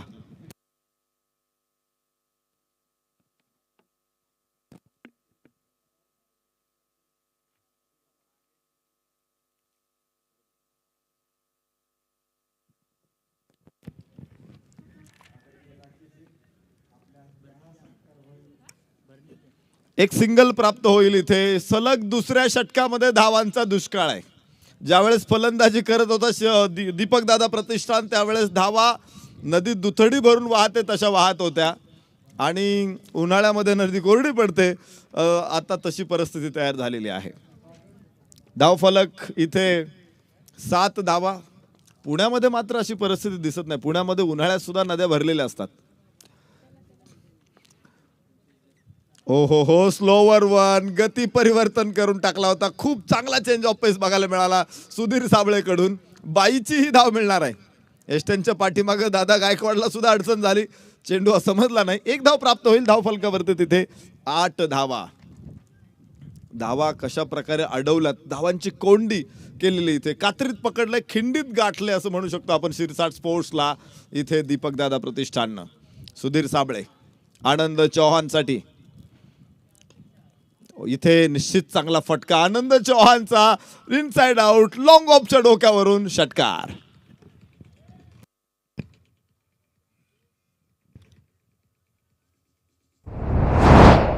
खूबसूरत स्ट्रोक था, थोड़ा सा पीछे चले गए और मिड-ऑफ का खिलाड़ी दायरे के अंदर है तो उनके बस सर के ऊपर से एफर्टलेस तरीके से गेंद को खेल दिया बाउंड्री लाइन के बाद 6 रनों के लिए. Much needed 6 for the batting side. और यहाँ इस मैच में आनंद चौहान का आखिर तक खेलना बहुत जरूरी है. निश्चित जागा बनवली आनंद चौहानने. यावेळेस बघितलं की 30 सर्कलमध्ये कृष्णा आहे, त्याच्या डोक्यावरून जाऊ शकतो, मात्र त्याला अधिकचा फायदा मिळाला. तिथे षटकार. परत एकदा डावापाय पुढे टाकला, अक्रॉस दी लाईन खेळला. मिड विकेटला क्षेत्ररक्षक सीमारेषेवरती आहे. 1 धाव तिथून आनंद चौहानला येईल, अर्थात शिरसाट स्पोर्ट्सला. धावफलकावरती 15 धावा. 2 षटकांचा खेळ संपला. एका गड्याच्या मोबदल्यामध्ये 15. आनंद चौहान 11 धावसंख्येवरती फलंदाजी करतोय. एक मात्र धावा बनवणारा तो खेळाडू आहे, मात्र पुढे अधिकचा वेग गरजेचा आहे. अजून पुढे टार्गेट मोठे. 6 षटक शिल्लक आहेत. 36 चेंडूमध्ये तब्बल 113 धावांची गरज आहे. और नरेश जी, जिस तरह से ये मैच चल रहा है, बहुत ही बेहतरीन स्टार्ट दीपक दादा प्रतिष्ठान के लिए गेंदबाजों ने दिया है. पहला ओवर मोइन बागवान का था, बहुत ही बेहतरीन गेंदबाजी. और इस ओवर में रन तो बिल्कुल आए, लेकिन अभी भी 15 रन 1 विकेट के नुकसान पर है. तो बहुत अच्छी तरह से कंट्रोल में है दीपक दादा प्रतिष्ठान. सिरसा स्पोर्ट के ऊपर दबाव है, लेकिन मैदान के अंदर जब तक आनंद चौहान है तब तक स्कोरबोर्ड को वो चलाते रहेंगे. मजा आएगा इस मुकाबले में. स्कोर वैसे अगर देखो तो बड़ा है, मतलब बड़ा टोटल है. क्या वो बड़ा बैटल हो जाएगा, वो देखना बहुत जरूरी है. निश्चित मोठी मॅच झाली पाहिजे, कारण दोन्ही संघांमध्ये आपण पाहिलं दीपक दादा प्रतिष्ठानमध्ये कृष्णा सातपते बरोबर दादा गायकवाडनं देखील आज त्याच्या बॅटचं पाणी दाखवलं. मयूर कारंडेने देखील जे त्यांनी मध्ये बॅटिंग पॉवर प्ले घेतला आणि त्या पॉवर प्लेमध्ये काय कमालीची बॅटिंग केली. तर त्याबरोबरच आज जितेंद्र शिंदेचा समावेश झाला होता या मॅचमध्ये. त्यानं देखील चांगली कामगिरी केली. सुधीर साबळे मोईन बागवानमध्ये गोलंदाजीमध्ये चांगली कामगिरी केलेली आहे. अभिजित कोलतेला संघामध्ये जागा मिळाली आज. अमोल पवार आहे त्याच्याबरोबर. जितेंद्र शिंदेने चांगला स्टार्टअप दिला होता फलंदाजीमध्ये. युवराज झगडे, संतोष लष्कर हा गोलंदाजीमध्ये कमाल करीन. फलंदाजीमध्ये फारशी संधी मिळाली नाही. निखिल वाघमारे, असे एक चांगलं तगडं स्क्वॉड आहे, तगडी फौज आपण म्हणू शकतो. सनग्लोचे सोमनाथ दरेकर यांना आपण बघू शकतो कॉमेंट्री बॉक्समध्ये. निश्चित आमच्यासाठी चॉकलेटची भेट त्यांनी आणली. इथे आपण बघू शकतो 15 धावा धावफलकावरती. एका गड्याच्या मोबदल्यामध्ये 2 षटकांचा खेळ संपतोय आणि 12 धावांची भागीदारी असेल 7 चेंडूमध्ये. मोईन बागवान पुन्हा एकदा आग ओकण्यासाठी तयार. रिव्हर्सचा प्रयत्न केला इथे आनंद चौहानने. नेहमी आपण बघत असतो की आनंद चौहान जर फॉर्ममध्ये असेल तर रिव्हर्स स्वीप तो इतका सहज खेळतो म्हणजे एखादा सर्पमित्र साप जसा हाताळतो तितका सहजपणे हा रिव्हर्स स्वीप खेळतो. आज बॅटला बॉल स्पर्श करत नाही. अशी काही परिस्थिती असते. मात्र मगाशी अविनाश रामगुडेने जशी मात केली, अडचणीत होता तो, अडखळत खेळत होता, मात्र शानदार इनिंग पुढे सादर करून गेला. इथे चेंडू टाकण्यामध्ये काही अडचणी असू शकतात आणि त्यामुळे चेंडू टाकला नाही. ही चांगल्या खेळाडूंची ओळख असते की ते बघतात की काहीतरी मिसमॅच झालेलं आहे, कुठेतरी बॅलन्स हरवलेला आहे. अशा परिस्थितीमध्ये चेंडू न टाकणं जास्त फायदेशीर असतं. आणि अशा परिस्थितीमध्ये जर चेंडू टाकलाच तर चूक होऊ शकते, त्याचा मोठा फटका टीमला बसू शकतो आणि एक छोटीशी चूक सुद्धा प्रतिस्पर्धी सामन्यात येऊ शकतो. हे आपण बघतोय क्रिकेटमध्ये. इथे आनंद चौहान स्लोवर वन होता, खूप टप्प्याचा चेंडू पुल केला, शानदार. षटकार.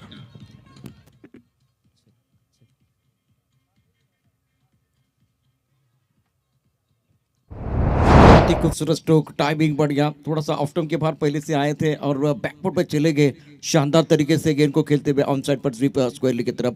पुलर हुक इस विकेट पर आपको करना आना चाहिए और वो ताकत आनंद चौहान के पास है. अच्छी पारी अपने टीम के लिए बिल्कुल खेलते हुए, दबाव में है लेकिन इस दबाव को झेलना इनको भी आता है. एक चांगला पूल आपण पाहिला. त्याच्यासाठी जरी पूल असेल तर प्रेक्षकांसाठी मात्र पुलाव होता. आवडतं प्रेक्षकांना असे फटके बघणं. एक धाव, 2 धावा पुन्हा एकदा आनंद चौहानला. धावफलकावरती 23 धावा, 23 ऑन बोर्ड. षटक क्रमांक 3 मैदानामध्ये सुरू आहे. आनंद चौहान एक मात्र धावा बनवणारा खेळाडू आहे. 9 चेंडूमध्ये 19 धावा. मोईन बागवान उजव्याच्या बाहेर स्क्वेअर कट केला. गॅप तिथे मोठा आहे. क्षेत्ररक्षक कोणी नाही. चेंडू सीमारेषा पार. सुंदर चौकार.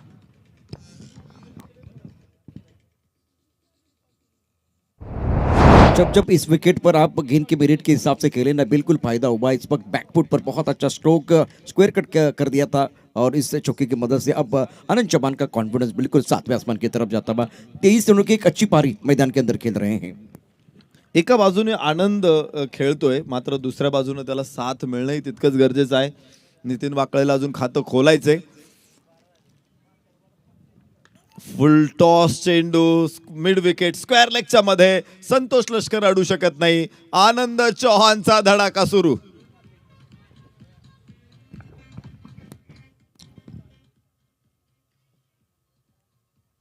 पहले ओवर की कहानी अगर देखें तो मोइन बागवान बहुत ही जबरदस्त खिलाड़ी साबित हुए थे, लेकिन इस ओवर में बिल्कुल आज जलवा देख रहे हैं बल्लेबाज आनंद चौहान का. क्या जबरदस्त पारी खेल रहे हैं. बड़ा टोटल है, बड़ा बैटल है और बड़े मंच के बड़े सरपंच मैदान के अंदर है. आनंद चौहान आपने डाली है इस मंच पर, इस मुकाबले में बिल्कुल जान. 31 धावा एका गड्याच्या मोबदल्यामध्ये स्कोर कार्ड वरती आपण बघतोय. मोईन बागवानचं हे षटक मात्र महागडं ठरते. 2 चौकार 1 षटकार इथे प्राप्त होतोय. मोईन बागवान बराच एक्सपेरिमेंट बघितला आपण, कारण अगोदरचा चेंडू पाहिला तर शॉर्ट ऑफ लेंथ होता, तो स्लोअर वन टाकला होता. त्यानंतर आता जो अजून स्लोअर वन फ्लाईट देण्याचा प्रयत्न, चेंडू फुल टॉस आलेला आहे. तर असे काही एक्सपेरिमेंट आहे ते थोडेसे अंगलट आलेत ते मोईन बागवानच्या. बघायचे आनंद चौहान फॉर्म मध्ये आला, ही गोष्ट चांगली आहे सिरसाट स्पोर्ट्ससाठी.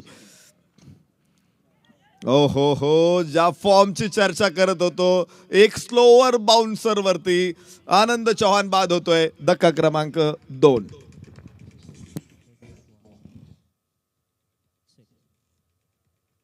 और वही खिलाड़ी इस मंच पर बिल्कुल कारगर हो सकते हैं जिनके पास पुल अच्छा हो, जिनके पास हुक अच्छा हो. इस पर टप्पा खाने के बाद बिल्कुल उछाल था, हुक करने के लिए बाहरी किनारा लगा, उछाल से परेशान और एक अच्छी पारी, छोटी इंपैक्ट पारी बिल्कुल आनंद चौहान की समाप्त होती हुई. 31 रन 2 विकेट के नुकसान पर सिरसा स्पोर्ट के ऊपर बिल्कुल इस वक्त नरेश जी बहुत दबाव है. 30 गेंदों में 97 रनों की जरूरत है, तो आस्किंग रन रेट 19.40 का है. वो जितनी डॉट गेंदें आएगी, जितने विकेट गिरेंगे उतना बिल्कुल बढ़ने वाला है. फिलहाल बहुत अच्छी वापसी मोहन बागवान की होती भी. निश्चित जाता जाता एक विकेट मोईन बागवानने निश्चित घेतली. थोडंसं महागडं षटक, त्यासाठी काही धावा मोजाव्या लागल्या. मात्र आनंद चौहान बाद होतो, ही गोष्ट चांगला संकेत देणारी आहे. तो चांगला फॉर्म मध्ये होता. विशेष म्हणजे धावा सुद्धा त्याने बनवल्या होत्या. षटकार चौकार त्याच्या बॅटमध्ये यायला लागले होते. अशा परिस्थितीमध्ये आनंदला रोखणं महत्त्वाचं होतं आणि ते काम मोईन बागवाननं तमाम केलंय. आपण बघू शकतो शिरसाट स्पोर्ट्सला खूप मोठी बॅटिंग स्ट्रेंथ आहे या संघाकडं. बबलू पाटील बाद झालेला असेल, आनंद चौहान बाद झालेला असेल, तरी अमोल घोडेकर सारखा खेळाडू आहे, अमोल जाधव सारखा खेळाडू आहे. त्यानंतर जितेंद्र शेळके देखील शेवटच्या षटकांमध्ये खूपच प्रभावी ठरतो. आपण पाहिले पप्पू तोडकर मैदानामध्ये दाखल होतोय. अजीज पटेल देखील आज या मॅचमध्ये इन नाहीये, मात्र त्याच्याकडे क्षमता आहे. नितीन वाकळेला आज परत एकदा आपल्या क्षमतेचा परिचय द्यावा लागेल. निलेश शिंगवले देखील वेळ पडली तर चांगली फलंदाजी करू शकतो. तर एकूण निश्चित चांगली टीम आहे, तगडी टीम आहे शिरसा स्पोर्ट्स. मात्र क्षमतेला न्याय देणं इथे गरजेचं आहे. 8 षटकांची मॅच आपण इथे बघतोय आणि तब्बल 128 धावा म्हणजे डोंगर फोडायचा अक्षरशः. यावेळेस सुजवाईच्या बाहेर टाकलेला चेंडू, गोलंदाज अमोल पवार, कव्हरला क्षेत्ररक्षक तिथे मागे. 2 धावा एव्हाना पूर्ण होत आहे. चेंडू मात्र सीमारेषेच्या बाहेर जाईल आणि मिळत आहेत शानदार 4 धावा.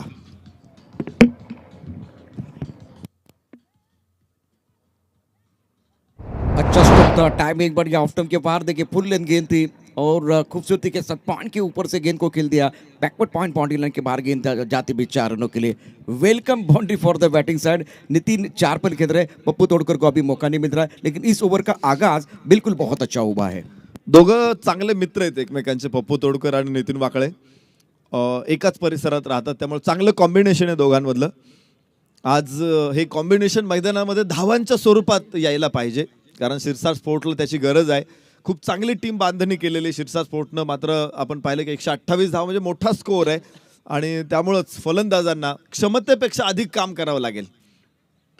नितीन वाकळेचा शॉट दमदार, खाली होता चेंडू, पुल केला चेंडूला आणि सुंदर सुंदर षटकार.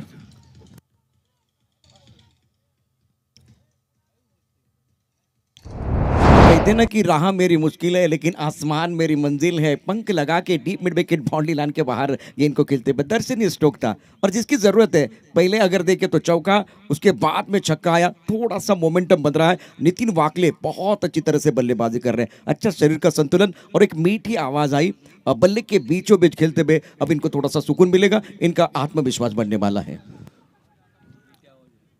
Nitin Wakale is the man. परत एकदा स्क्वेअर लेगला फिरवला चेंडूला, अक्रॉस द लाईन खेळला. यावेळेस थोडासा लिफ्ट करता आला नाही चेंडू. स्क्वेअर लेगला क्षेत्ररक्षक आहे तिथे संतोष लष्कर. 1 धाव या ठिकाणी येऊ शकते आणि एका धावेबरोबर धावफलकावरती आपण बघू शकतो 42 धावा. हळूहळू बाळसं आले स्कोअरला असं म्हणावं लागेल. 42 धावा 2 गड्याच्या मोबदल्यामध्ये चौथं षटक सुरू आहे. आस्किंग रन रेट मात्र थोडासा अजूनही वाढतच चाललेला आहे. ज्या पद्धतीने धावायला पाहिजे होतं 8 षटकामध्ये 128 धावा, मात्र ती गती आत्तापर्यंत राखलेली नाहीये. इथून पुढे पप्पू तोडकरवर आणि नितीन वाकळेवरती जास्त जबाबदारी असेल. भारतीय रग्बी संघाचा इंटरनॅशनल खेळाडू गेली 4 वर्ष सातत्यानं भारतीय संघामध्ये खेळतोय पप्पू तोडकर, परंतु क्रिकेट त्याच्या जास्त आवडीचा आहे. रग्बी तो खेळतो, भारतीय संघाला काही मॅचेस देखील त्याने जिंकून दिलेले आहेत. मात्र असं असताना देखील तो टेनिस क्रिकेट खेळतो. एक इंटरनॅशनल खेळाडू टेनिस क्रिकेटसाठी स्थानिक स्पर्धा खेळतो. यापेक्षा वेगळी गोष्ट काय असू शकते? म्हणजे जो आपण म्हणतो ना, एक मोठ्या लेवलवरती गेल्यानंतर जो एक इगो येतो खेळाडूंमध्ये, मात्र तो लांब ठेवते पप्पू तोडकर.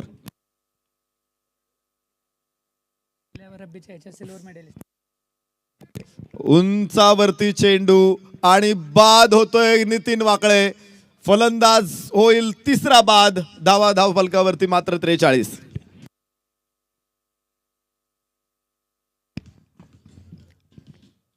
इस मुकाबले में बहुत अच्छा स्टार्ट किया था आज नितिन वाकले ने. 11 रन बनाए थे, 2 अच्छे स्ट्रोक इनके बल्ले से आए थे, लेकिन उसके बाद में अमोल पवार ने पलटवार किया. बढ़िया तरीके से अच्छी गेंदबाजी, टप्पा खाने के बाद उछाल, ऑफ स्टंप के बाहर वाली गेंद को ऑन साइड पर लपेटना चाहते थे, गेंद बल्ले के ऊपर अच्छी तरह से नहीं चढ़ी और उसके बाद में चली गई मिड ऑन क्षेत्र की तरफ. कोई गलती नहीं है, अच्छा कैच, बहुत खूबसूरत कैच लिया गया.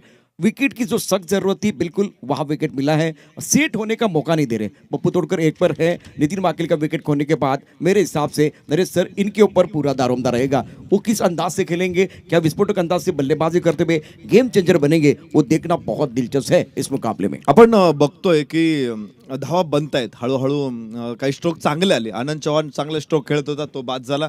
नितीन वाकळेकडून एक चौकार, एक षटकार आला, तो बाद झाला. तर कन्सिस्टन्सी धावा आल्या पाहिजेत. तुम्ही जर ठराविक अंतराने विकेट गमावत गेला तर शेवटच्या षटकांमध्ये ज्या धावा मिळतात किंवा मोठे फटके येणं अपेक्षित आहे, ते फटके मात्र नवीन फलंदाजाला तितकेसे खेळता येणार नाही अशी परिस्थिती आहे. बघायचे पप्पू तोडकर आणि त्याच्याबरोबर योगेश कुंजीर. फुल टॉस चेंडू, बॅकफूट वरून पंच करायचं होतं चेंडूला, मात्र लिफ्ट करता आला नाही. 1 धाव केवळ इथे प्राप्त होऊ शकते. धावफलक तिथे 45 धावा 3 गड्याच्या मोबदल्यामध्ये. 5वं षटक एव्हाना सुरू होतंय. सुधीर साबळे 44 धावा 3 गड्याच्या मोबदल्यामध्ये आणि 5वं षटक सुरू झालेलं आहे.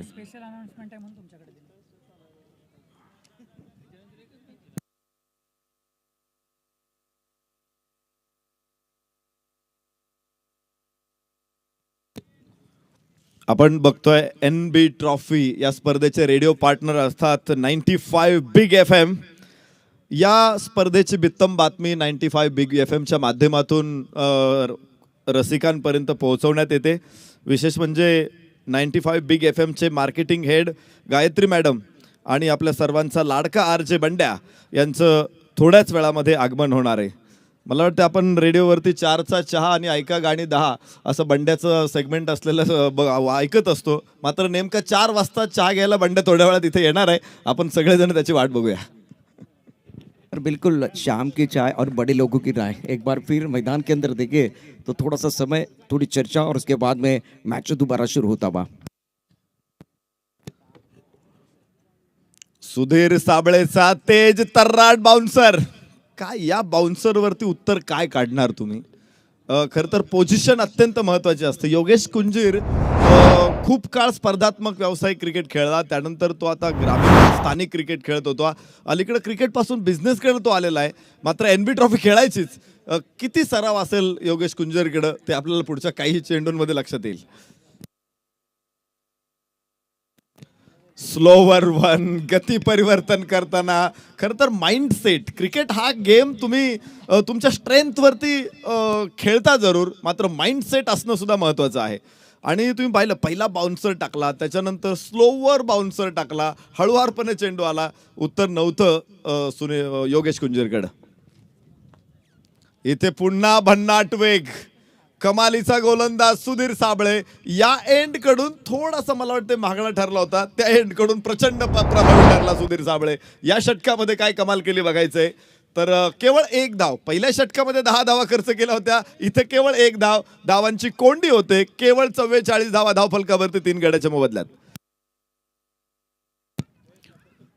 योगेश कुंजीरचा प्रयत्न आहे, मोठा फटका खेळायचा होता, त्याने जागा बनवली होती, रूम बनवायचा होता, मात्र चेंडू सरळ डावेष्टीवरती येतो. त्याने ड्राईव्ह केला चेंडूला मिड ऑफला, तिथून 1 धाव आणि धावफलकावरती 45 धावा 3 गड्याच्या मोबदल्यामध्ये 5वं षटक मैदानामध्ये सुरू आहे. लक्ष अजून लांब आहे. 19 चेंडूमध्ये 83 धावा, खूप कठीण लक्ष आहे. 3 षटकामध्ये 83 धावा. जवळपास पप्पू तोडकर समोर. प्रत्येक गोलंदाजानं इथे आज खूप चांगली गोलंदाजी केली. एक युनिक स्टाईल आहे पप्पू तोडकरची, मात्र मिस टाइम शॉट तिथे झेल सुटलेला आहे. लॉंगॉनला खूप सोपा झेल होता खरं तर या कंडिशनमध्ये. प्रेशरही नाहीये, झेल व्हायला पाहिजे होता. पप्पू तोडकर पुढे थोडा विश्वास करू शकतो. बघायचे 3 षटकं आणि तब्बल 82 धावा असं लक्ष समोर आहे. पप्पू तोडकरची भूमिका इथे महत्त्वाची राहील प्रशांत सर. बिल्कुल इनका रोल बहुत महत्वपूर्ण रहेगा, इनको जीवनदान मिला है. लेकिन मैं अभी भी समझ रहा हूँ कि ये जो मैच है जिसमें सुधीर साबळे ने बहुत अच्छी गेंदबाजी की, जब वो पहला मैच खेल रहे थे तो पहले ओवर में 22 रन आए थे. अभी इनका बॉलिंग एनालिसिस देखिए, 2 ओवर 13 रन और बहुत बढ़िया गेंदबाजी करते हुए समा बांधा. और सामने बड़े खिलाड़ी होते हैं तब जाकर आपको अच्छा प्रदर्शन करना पड़ता है. अब पप्पू तोड़कर क्या विस्फोटक पारी खेल के मैच में थोड़ा पलटवार लाएंगे, वो देखना बहुत जरूरी है. और इनके ऊपर पूरा दारोमदार है. नाही, हे षटक असं महत्त्वाचं होतं की टर्निंग पॉईंट होता. इथून काहीशी अपेक्षा होती मॅचमध्ये परत येण्याची, मात्र त्या अशा सगळ्या धुळीला मिळवल्यात. मी तर म्हणेल सुधीर साबळेनं इतकं चांगलं षटक टाकलेलं आहे. आणि आता संतोष लष्कर, या अगोदरच्या लढतीमध्ये संतोष लष्करनं महत्त्वाची भूमिका बजावली होती, परंतु त्यानंतरही विजय मिळवता आला नव्हता संतोष लष्करला. त्यामुळे संघनायकाने थोडंसं मागे ठेवलंय की डेथ ओव्हरमध्ये आपण मगाशी धावा खर्च केल्यात, तर तिथे धावा रोखल्या पाहिजेत. म्हणून संतोष लष्कर 6व्या षटकासाठी येतोय. अजून कदाचित 1 षटक त्याच्यासाठी असू शकेल, मात्र इथे तो किती प्रभावी ठरतो हे बघायचंय. समोर फलंदाज योगेश कुंजीर. इथे पुन्हा एकदा आखूड टप्प्याचा चेंडू थोडासा खाली राहिला होता, लिफ्ट करता येत नाही चेंडूला. लॉंगॉनला जाईल 1 धाव, कृष्णा सातपुते अडवेल. धावफलकावरती पुढे स्कोर 48 3 गड्याच्या मोबदल्यामध्ये. आणि गोलंदाजी मार्कवरती पुन्हा एकदा संतोष लष्कर. आज सगळ्या आघाड्यांवर as a bat, as a ball, as a field सगळीकडं मी तर म्हणेन आत्तापर्यंत वर्चस्व प्रस्थापित करतोय इथे दीपक दादा प्रतिष्ठान. पप्पू तोडकरचा शानदार शॉट. या शॉटची आम्ही वाट बघत होतो, केव्हा पप्पू तोडकरचा बल्ला हमला बोलेल, आणि तो सुरू झालेला आहे. क्या खूबसूरत स्ट्रोक था. मैं एक बार फिर बैठना चाहता हूँ, मैं उठना चाहता हूँ, मैं दौड़ना चाहता हूँ, मैं गिरना भी चाहता हूँ, लेकिन रुकना नहीं चाहता। पप्पू तोड़कर का एक खूबसूरत छक्का शानदार तरीके से ऑन साइड पर पूल करते हुए मच नीडेड बाउंड्री या जो छक्के जो है अभी चौके जो है बिल्कुल चाहिए, बड़ी शॉट चाहिए, तभी जाकर आप मैच में कमबॅक कर सकते हैं। मोठे फटके म्हणजे सरळ एका पाठोपाठ एक आता पाहिजे। तुम्हाला एकही बॉल चौकार आणि षटकाराशिवाय जर जात असेल तर विजय मिळवणं दुरापास्त आहे। पुन्हा एकदा पप्पू तोडकरचा उंच आकाशामध्ये चेंडू, तिथे क्षेत्ररक्षक आणि यावेळेस पप्पू तोडकर होईल बाद।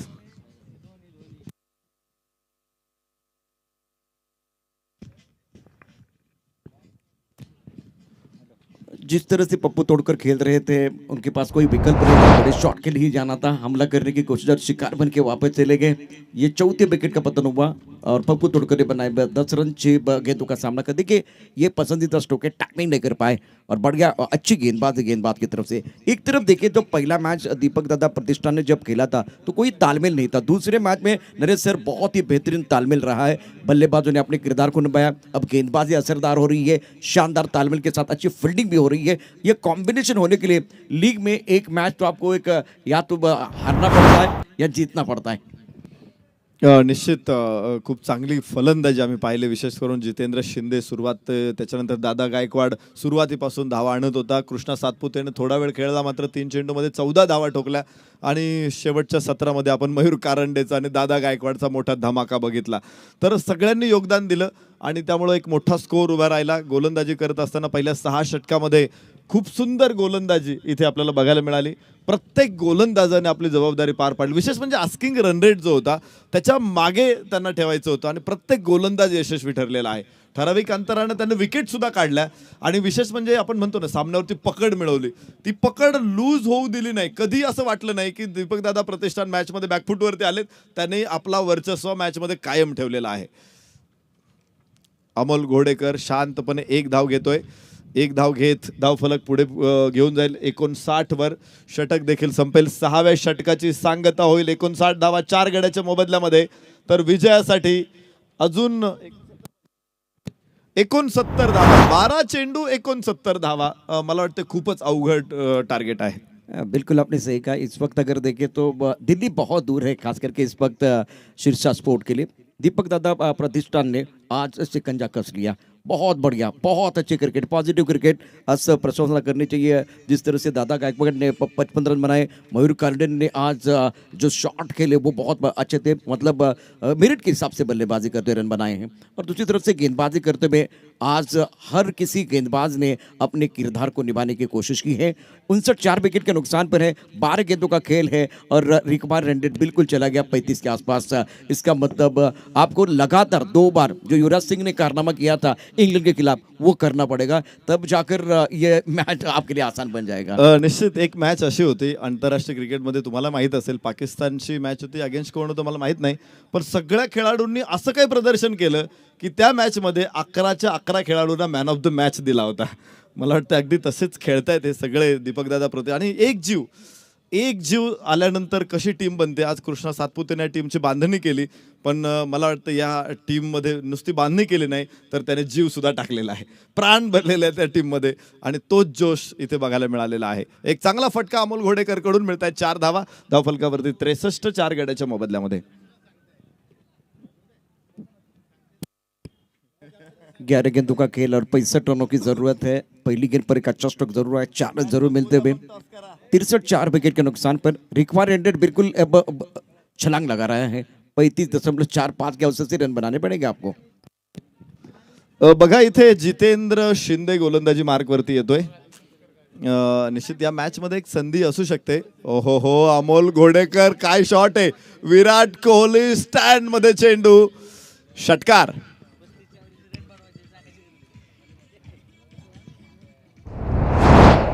फ्रंट फुट पर अच्छा स्ट्रोक था, फिलहाल ज़्यादा आगे गेंद थी, थोड़ा ऑफ स्टंप के बाहर और ओवर पिच गेंद पर टूट पड़े बल्लेबाज, मिड ऑफ के ऊपर से खूबसूरती के साथ गेंद को खेल दिया बाउंड्री लाइन के बाहर। अभी भी 10 गेंदे 59 रनों की जरूरत। मॅच इज ऑन, सामना अजूनही ऑन आहे। ओ हो, सुंदर फटका इथे, लागोपाठचा दुसरा, अमोल घोडेकर ऑन फायर। अमोल घोडेकर अजूनही हार मानायला तयार नाहीत. मी नेहमी उदाहरण देत असो छत्रपती शिवाजी महाराजांचं, ज्यांच्या आयुष्यामध्ये असे काही प्रसंग आले की त्यावेळेस शिवाजी महाराज संपले, स्वराज्य बुडालं, अशी चर्चा सुरू झाल्या होत्या. मग आग्र्याच्या नजरकैदेत असेल किंवा पन्हाळ्याच्या वेढ्यामध्ये फसलेली घटना असेल किंवा शाहिस्तेखानाचं आक्रमण असेल, अफजल खान चालू आलेला असेल, कित्येक प्रसंग असे होते की प्रचंड कठीण होते, परंतु त्यांनी कशी मात केली या प्रसंगावरती शिवचरित्रामुळे आपल्या समोर ते उदाहरण आहे. मला वाटतं तेवढ्या अडचणीत असलेला शिरसाट स्पोर्ट्स इथे पुन्हा एकदा मार्ग काढण्याचा प्रयत्न करते. वाह वाह भाई वाह, काय सुंदर फटकेबाजी इथे आम्ही बघतोय. अक्षरशः डोळे दिपवणारी ही रोषणाई आहे. पुन्हा चौकार. जो काम दुनिया को नामुमकिन लगे वही मौका होता है कर्तव्य दिखाने का. अब देखिए असंभव वाली बात है, लेकिन उसको संभव करने की कोशिश कर रहे हैं मैदान के अंदर अमोल घोडेकर. शानदार बल्लेबाजी कर रहे हैं, दबाव में बेहतर प्रदर्शन करने की कोशिश कर रहे हैं और जितेंद्र के ऊपर हमला हो रहा है. पिछले 3-4 गेंदों की अगर कहानी देखें तो हर गेंद के ऊपर प्रहार किया है अमोल घोडेकर ने. इथून पुढे निश्चित प्रत्येक बॉलवरती 6 धावांची अपेक्षा आहे, आवश्यकता आहे आणि मिळत आहेत 4 धावा. तर बघा धावफलक 83 धावा.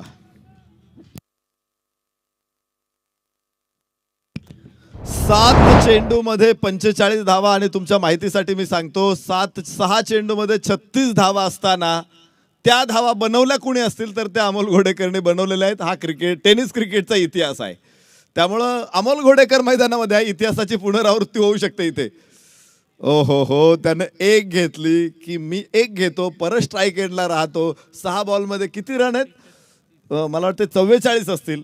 44 धावांची गरज आहे. बघायचे ज्या आत्मविश्वासानं त्यानं एक धाव काढली, कदाचित त्या 44 धावा त्याला बनवायच्या असतील. त्याच्या मनामध्ये काहीतरी वेगळ्याच योजना आहेत. मैं तो समझ सकता हूँ कि अभी भी इनके शोल्डर डाउन नहीं है. 6 गेंदों में 36 बनते, 6 गेंदों में 44 बनना इतना आसान नहीं है, लेकिन फिर भी देखिए स्कोरबोर्ड को वो चलाना चाहते हैं, मैच को छोड़ना नहीं चाहते हैं. अगर वो ऐसे एक बार फिर स्कोरबोर्ड को चलाते रहे, सामने से अगर एक गलती होती है तो फायदा मिल सकता है. क्रिकेट में कुछ भी संभव है. 6 गेंदों में 44 भी हो सकता है, इसीलिए उम्मीद पर दुनिया कायम है. यहाँ जो सोच थी, मतलब सिंगल लिया, इसका मतलब ये लड़ना चाहते हैं मैदान के अंदर.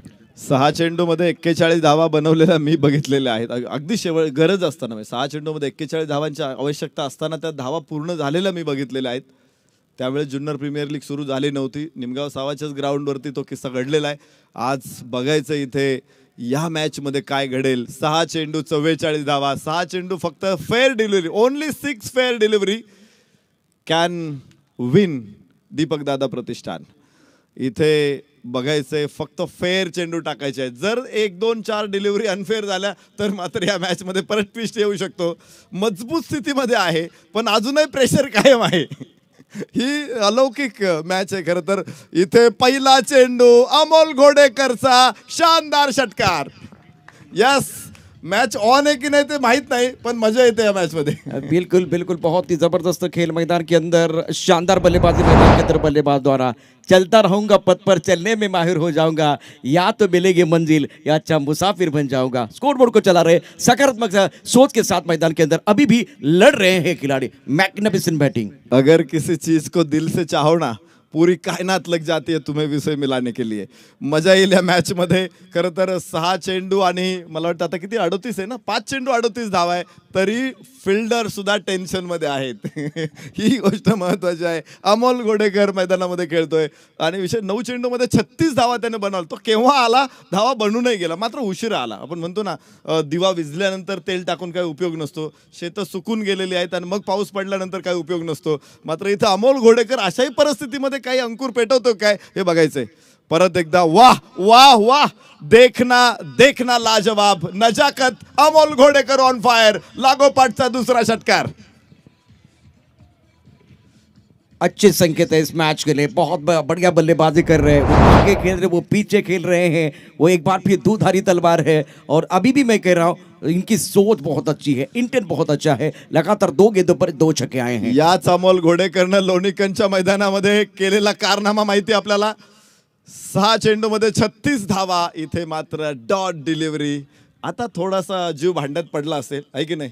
म्हणजे आपण म्हणतो ना, फिटे अंधाराचे जाळे झाले मोकळे आकाश, दऱ्यातून वाहे प्रकाश प्रकाश. आता हायसं वाटलं असेल, निश्वास सोडला असेल तो, कारण आता 3 बॉल आहे आणि मला वाटतं पुढे किती रन टार्गेट आहे आता.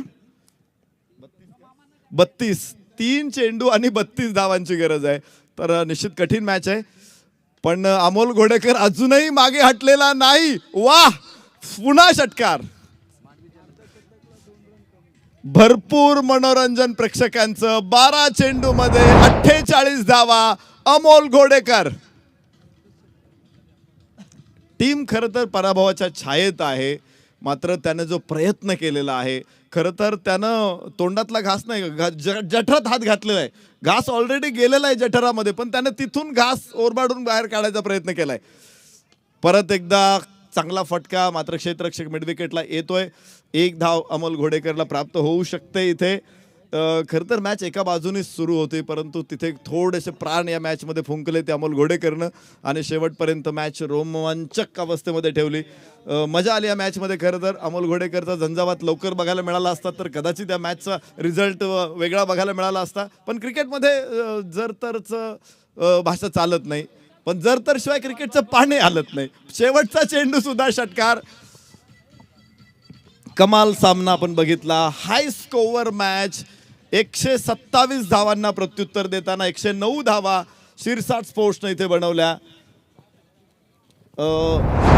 चांगलं कॉन्टेस्ट बघायला मिळालं इथे या मॅचमध्ये.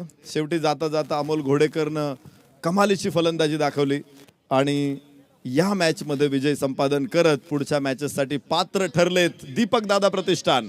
मॅच आता होणार आहे दीपक दादा प्रतिष्ठान विरुद्ध मांडवी चॅलेंजर्स. थँक्यू नरेशजी. मैदानामध्ये निश्चितच का अप्रतिम बॅटिंग आपण बघितली आहे आणि आता मी या टॉस बॉक्समध्ये आमंत्रित करतो आहे शिरूर क्रिकेट असोसिएशनचे विद्यमान अध्यक्ष मल्हारी आप्पा गबाडे. सर, आपल्याला विनंती आहे, आपल्या शुभस्थी इथे टॉस केला जाणार आहे.